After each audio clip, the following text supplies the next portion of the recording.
লাল ফিতের ফাঁসে আটকে থাকবেন না, বিধায়কদের আর্জি। এবার বিধায়কদের আর্জি নিয়ে মন্ত্রীদের ডেডলাইন বেঁধে দিলেন মুখ্যমন্ত্রী শুভেন্দু অধিকারী। বিধানসভায় দাঁড়িয়ে এবার এক ঐতিহাসিক ঘোষণা করলেন তিনি। রাজ্য বিধানসভায় দাঁড়িয়ে বিধায়করা এলাকার নানান সমস্যার কথা বলেন, তবে তা এতদিন আটকে থাকত লাল ফিতের ফাঁসে। এবার আর কোনো আর্জি দিনের পর দিন পড়ে থাকবে না, ব্যবস্থা হবে নির্দিষ্ট ডেডলাইনের মধ্যে। সোমবার বিধানসভায় এমনই ঘোষণা করেন মুখ্যমন্ত্রী শুভেন্দু অধিকারী। সাব বার্তা, বিধায়কদের আর্জি বা এলাকার কোনো সমস্যা নিয়ে মন্ত্রীদের ফাইল আর দিনের পর দিন লাল ফিতের ফাঁসে আটকে পড়ে থাকবে না। বিধায়কদের করা যে কোনো আবেদনের নিষ্পত্তি করতে হবে নির্দিষ্ট সময়সীমার মধ্যে। শুধু তাই নয়, গোটা প্রক্রিয়ার ওপর এবার থেকে সরাসরি নজরদারি চালাবেন স্বয়ং মুখ্যমন্ত্রী। মুখ্যমন্ত্রীর এই নজিরবিহীন ঘোষণায় সোমবার রীতিমতো শোরগোল পড়ে যায় বিধানসভায়। দলমত নির্বিশেষে শাসক ও বিরোধী উভয় পক্ষেরই বিধায়করাই টেবিল চাপড়ে এই সিদ্ধান্তকে স্বাগত জানান। কি ঘোষণা করেছেন মুখ্যমন্ত্রী?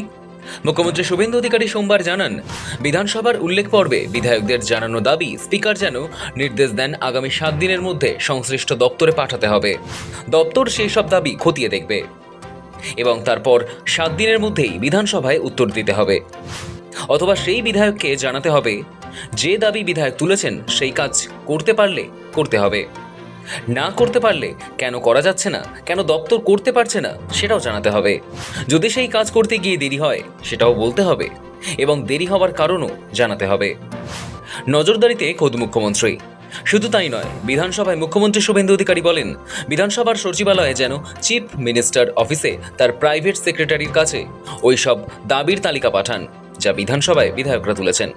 তিনিও সেগুলি খতিয়ে দেখবেন, 3 মাস অন্তর কমপ্লায়েন্স রিপোর্ট দেবেন। কারণ বিধানসভা মানুষের দাবি দাওয়া পূরণের জায়গা। বিগত 15 বছরও এমন বিধানসভা দেখিনি। মুখ্যমন্ত্রীর এই মাস্টার স্ট্রোক ঘোষণার পরই বিধানসভার অন্দরে তৈরি হয় এক অভূতপূর্ব দৃশ্য। দলীয় রাজনীতির রং ভুলে বিরোধী শিবিরের বিধায়কদেরও দেদার টেবিল চাপড়াতে দেখা যায়। এরপরই পয়েন্ট অফ অর্ডার তুলে দাঁড়ান বিরোধী ঋতব্রত শিবিরের বিধায়ক তথা প্রাক্তন মন্ত্রী ফিরহাদ হাকিম। মুখ্যমন্ত্রীর এই পদক্ষেপে ভূয়সী প্রশংসা করে তিনি বলেন, মুখ্যমন্ত্রীর এই ঘোষণা শুধু বিগত 15 বছর নয়, তার আগে কখনো বিধানসভায় দেখা যায়নি। এটি একটি ঐতিহাসিক ঘোষণা। শাসক বিরোধী সামঞ্জস্য রেখে রাজ্য বিধানসভা চলবে বলে বারবার জানিয়েছেন মুখ্যমন্ত্রী। এসবের মাঝেই মুখ্যমন্ত্রীর এই কড়া ও সময়োপযোগী পদক্ষেপে একদিকে যেমন সরকারি কাজে গতি আসবে, তেমনি আমলাতন্ত্রের গড়িমসি কমিয়ে জনপ্রতিনিধিদের মর্যাদা অনেকটাই বৃদ্ধি পাবে। শফিক সান্যালের রিপোর্ট, সময়, কলকাতা।